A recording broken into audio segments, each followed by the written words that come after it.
미라클 모닝 애청자 여러분, 안녕하십니까? 세상을 살다 보면 우리의 지혜나 힘, 능력으로는 해결할 수 없는 것들을 만납니다. 불가능한 상황을 만날 때가 있습니다. 그때 우리가 받는 반응은 각기 다르죠. 아마도 둘로 나누어지지 않을까 생각이 됩니다.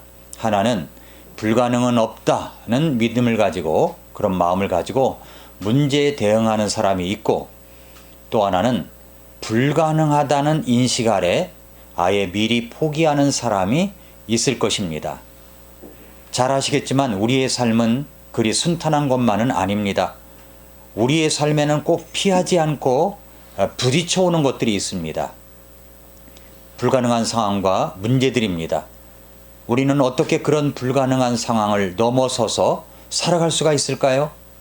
이것이 오늘 본문인 마가복음 9장 14절부터 29절에서 우리에게 던져주는 질문입니다. 본문을 보면 한 아버지에게 아들이 있었습니다. 그런데 이 아이는 간질병에 걸렸습니다. 아이가 간질병으로 입에 거품을 물고 발작을 할 때마다 얼마나 이 아버지의 마음은 아픔과 그리고 간절함이 있었겠습니까? 거기에다가 이 아이는 벙어리라고 말을 합니다.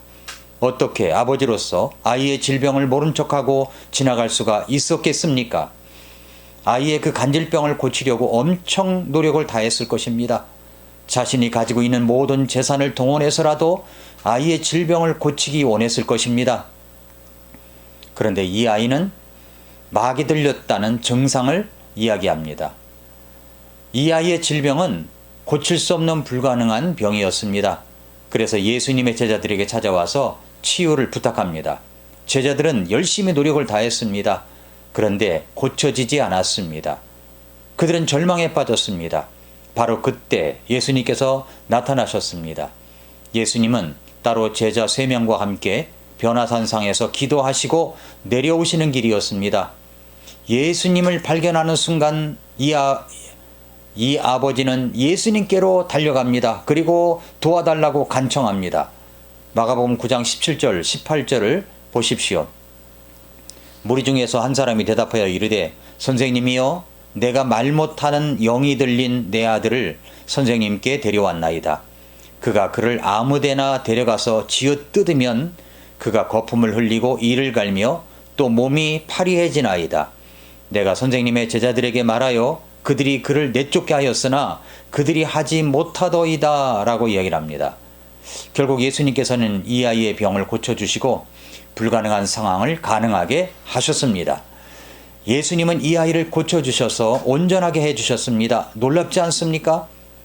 우리는 살아가면서 이런 불가능한 상황들을, 문제들을 만납니다. 질병들을 만납니다. 과연 내 병은 나을 수 있을까? 어떻게 이 불가능한 상황을 희망적으로 바꿀 수가 있을 것인가? 아마 어렵고 힘든 상황을 만나게 되는 사람들이라면 누구나 던질 수 있는 질문일 것입니다. 오늘 본문은 그런 힘든 상황도, 불가능한 상황도 내가 할 수 없는, 어쩔 수 없는 문제라도 우리 주님께서 풀어주신다는 희망을 던져주는 말씀입니다. 나도 그렇게 될 수 있을까요? 비단 질병의 문제뿐만 아니라 내가 만나는 절망적인 문제들도 마찬가지입니다. 내가 받은 큰 상처와 아픔의 문제도 마찬가지입니다. 어떻게 우리는 그렇게 될 수가 있겠습니까?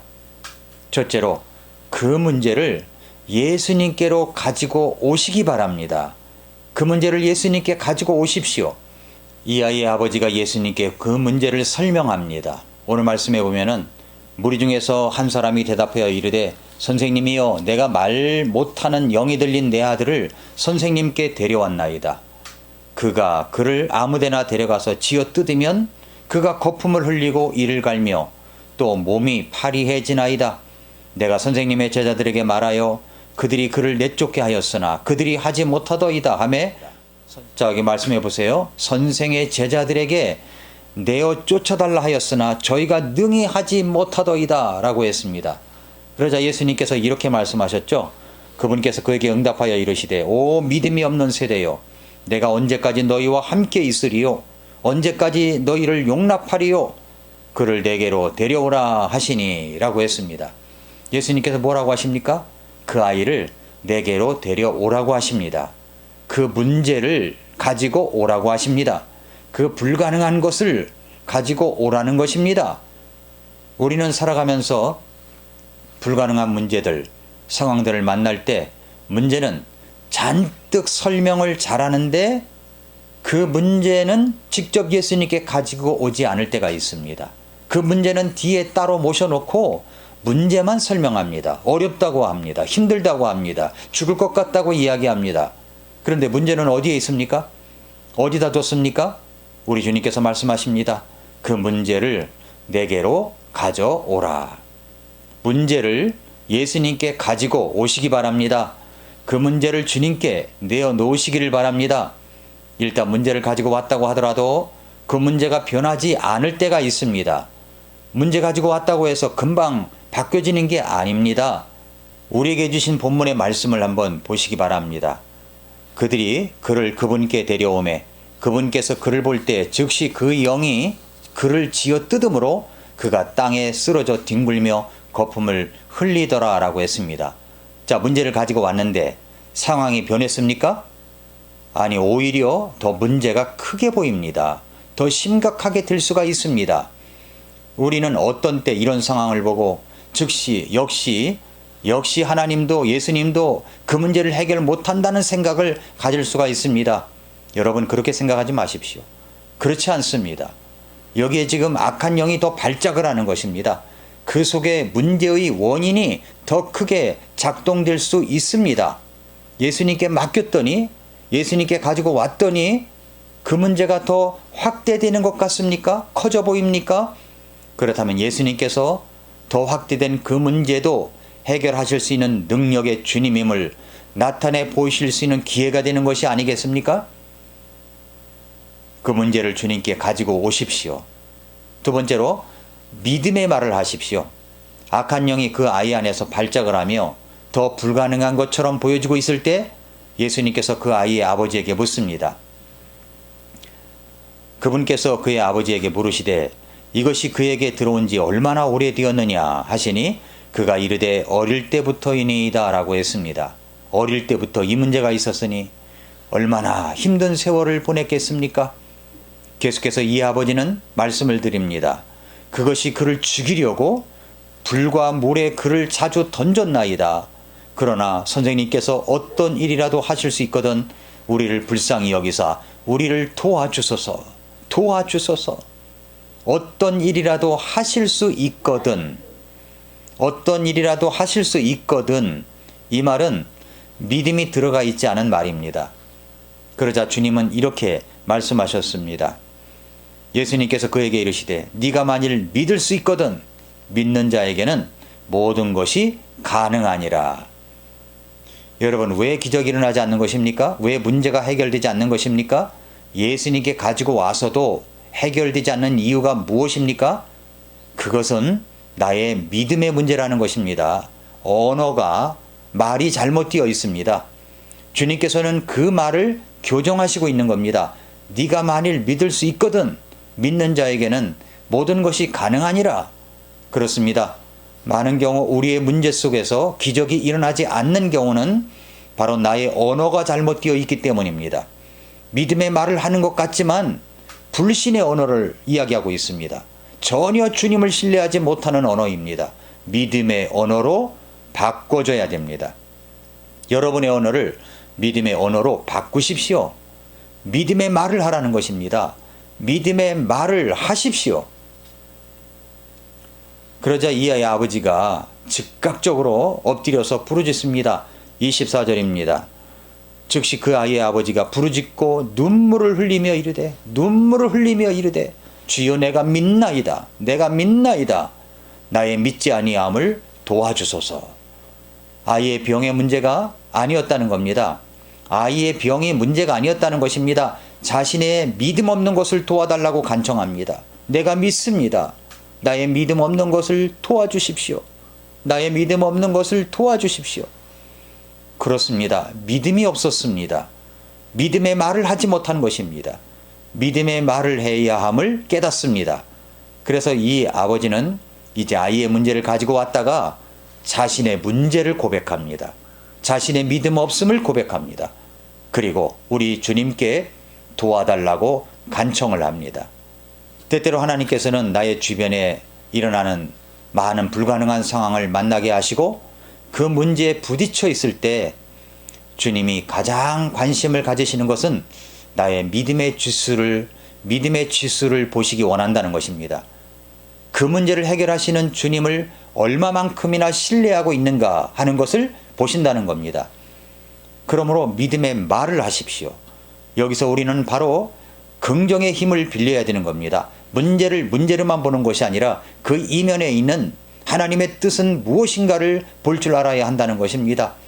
그것을 통해서 나에게 주시려고 하는 것이 무엇인가를 봐야 한다는 말씀을 우리에게 주시고 있습니다.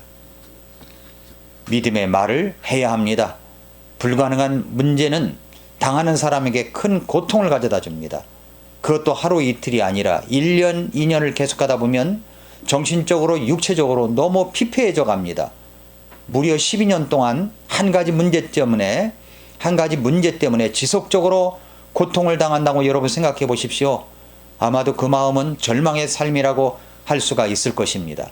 성경에 12년 동안 병으로 고생한 한 여인이 있었습니다. 혈루증이라는 여성들이 걸리는 병이었습니다. 병이라고 하는 의사는 다 만나고 자신의 질병을 치료했지만 고칠 수가 없었습니다. 12년 동안 하는 세월 동안 자신의 재산은 거의 바닥을 드러냈습니다. 이제는 절망의 늪에서 헤어나오지 못하는 모습으로 인해 인생을 살고 있었습니다. 그런데 예수님이라는 분을 만나면 그분은 어떤 병도 고칠 수 있는 분이라는 굿뉴스를 듣습니다. 그래서 그 여인은 예수님의 이야기를 듣고 그분을 만나기를 원했습니다. 자신과 같이 병색이 완연하고 초라한 여자를 예수님이 과연 만나줄 것인가를 생각했을지도 모릅니다. 그러나 이 여인은 자신이 예수님을 만나서 예수님의 옷자락이라도 만진다면 내 병은 나을 것이다라는 확신을 갖게 됩니다. 그래서 수많은 군중들이 예수님 곁에 있었지만 믿음을 가지고 예수님의 옷자락을 만졌습니다. 그 순간 자신의 질병이 깨끗이 사라짐을 느낄 수가 있었습니다. 어떻게 그렇게 할 수가 있었을까요? 이 여인은 자신의 생각 속에서 믿음의 말을 했고 그것을 입 밖으로 표현했다고 말씀합니다. 그녀는 이렇게 자신에게 생각했고 말했습니다. 이는 그녀가 이르기를 내가 그분의 옷에만 손을 대도 온전하게 되리라 하였기 때문이더라. 마가복음 5장 28절에 그렇게 말씀했습니다. 이 말을 원어적으로 보면 그 여인이 지속적으로 생각을 했고 지속적으로 자신에게 말을 했다고 되어 있습니다. 무슨 생각을 했고 무슨 말을 했습니까? 내가 그분의 옷에만 손을 대도 온전하게 되리라.